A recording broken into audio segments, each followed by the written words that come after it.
சாந்தியக்கா, அந்த அக்கா தங்கச்சிங்க 3 பேர் இருக்காளுங்களே, வசந்தி, சுமதி, ரேவதின்னு. அதில் அந்த ரேவதி இருக்கால்லக்கா, அவள் புதுசாக ஒரு வீடு கட்டியிருக்கா தெரியுமா? அப்படியா? என்ன சொல்கிற கீதா?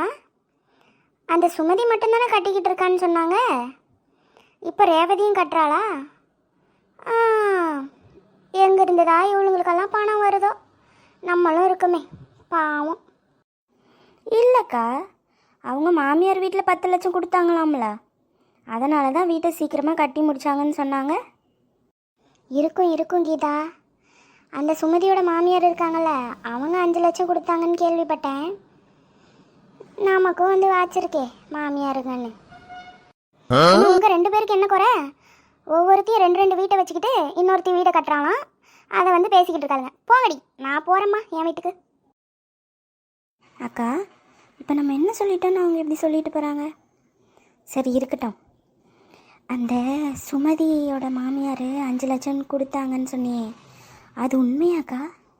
அட ஆமாம் கீதா, அவங்க வீட்டு பக்கத்தில் புஷ்பான்னு ஒருத்தி உண்டுல்ல, அவள் சொன்னா. அவளும் ஃப்ரெண்ட்ஸ் இல்லை, அதான் அவட்ட சொல்லியிருப்பா போல. இவள் அப்படியே காற்று வாக்கில் என்கிட்ட சொன்னான்.